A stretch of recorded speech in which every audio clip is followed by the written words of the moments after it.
मैं आयशा घर में ट्यूशन सेंटर चलाती थी।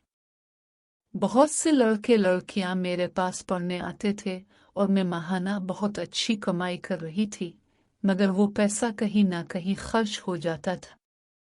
इतने पैसों के बावजूद अपना घर ठीक से नहीं चला पा रही थी। एक दिन मेरे ट्यूशन सेंटर में 60 साल का एक शख्स अपने 17 साला पोते को लेकर आया। वो बहुत महंगी गाड़ी में आया था और बहुत अमीर लग रहा था। इसका नाम सेठ करीम था। उसने बताया कि इसका पोता बार बार फेल हो रहा है। शहर के बड़े बड़े कोचिंग सेंटर्स में पढ़ाया मगर कोई फायदा नहीं हुआ।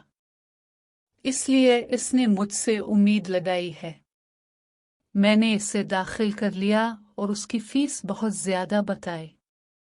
सेठ करीम ने 2 महीने की फीस एडवांस दे दी और कहा कि चाहे जितना मर्जी पैसा ले लो, बस मेरा पोता इस बार मैट्रिक पास हो जाए। पहले दिन से ही लड़का पढ़ाई में बहुत कमजोर नजर आया। इसका ध्यान पढ़ाई की बजाय कहीं और रहता था। तीसरी रोज सेठ करीम पोते की पढ़ाई पूछने आया तो मैंने कहा कि आपके पोते को ज्यादा तवज्जो की जरूरत है, इसलिए ज्यादा पैसे लगेंगे। इसने फौरन हाँ कर दी। दोपहर 2 बजे से 3 बजे तक दूसरे तलबा ट्यूशन खत्म करके चले जाते, मगर सेठ का पोता 3 बजे के बाद शाम 5 बजे तक अकेले रहता। एक दिन जब सब चले गए, मैं किचन से बाहर आई तो देखा वो महंगा फोन चला रहा है। मैंने फौरन इसका फोन छीन लिया। वो बहुत झगड़ा और झपटपिट में मेरा दुपट्टा नीचे गिर गया। इसकी नजर गलत जगह पड़ गई। इस दिन मुझे एहसास हुआ कि वो कोई छोटा बच्चा नहीं है। मैंने फोन वापस दे दिया और कहा ट्यूशन खत्म हो गई, घर जाओ। वो मेरे पास आकर बैठ गया, मुआफी मांगते हुए मेरा हाथ पकड़ लिया।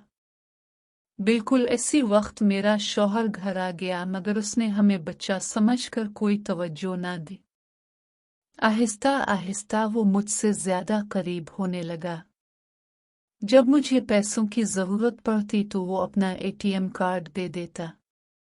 वो मुझे महंगे कपड़े खरीद कर देता और मेरे नखरे उठाता। मैंने अपने शौहर को दूर रखा था क्योंकि वो मेरी जरूरत पूरी नहीं कर पा रहा था। एक दिन शॉपिंग के दौरान उसने मुझे बहुत महंगे कपड़े खरीदे। जब मैंने पूछा कि दादी को पता चल गया तो क्या होगा, तो वो बोला, दादी खुद मेरे अकाउंट में पैसे डालते हैं, तुम पर खर्च कर रहा हो। इसके बाद इसने साफ साफ अपनी नामुनासिब ख्वाहिशात का इजहार कर दिया। मुझे पैसों की शदीद जरूरत थी।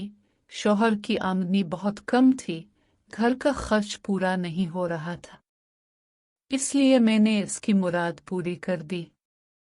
वो तजुर्बाकार मर्द की तरह मेरे साथ वक्त गुजारने लगा।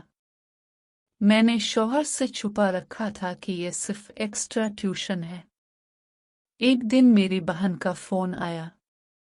उसने बताया कि तुम्हारा 14 साला बेटा अपनी टीचर पर बुरी नजर डाल रहा है, इसे फौरन घर ले जाओ। ये सुनकर मेरे पांव तले जमीन निकल गई। इस वक्त सेठ का पोता मेरे साथ ही कमरे में मौजूद था। मुझे अपनी गलती का शदीद एहसास हुआ। अगर मैंने वक्त पर इस लड़के को रोक लिया होता तो शायद मेरा बेटा भी ऐसी हरकत ना करता। इसी दिन मैंने सेठ के पोते को सारे तहाइफ, कपड़े और पैसे वापस कर दिए। इसे ट्यूशन से फारिग कर दिया और कहा कि जो कुछ मैंने किया उसका मुझे बहुत पछतावा है। मैं अपने शौहर से भी कुछ न कह सकी और न ही अपने बेटे से आंखें मिला पा रही थी। इस दिन मैंने ठान लिया कि जो कुछ मेरे पास है इसी में खुश रहूंगी। दोस्तों, पैसा सब कुछ नहीं होता। पैसे की हवस में मैंने अपना अखलाक खो दिया था और अपने बच्चों को अखलाकियात सिखाना भूल गई थी। उम्मीद है ये कहानी आपको पसंद आई होगी।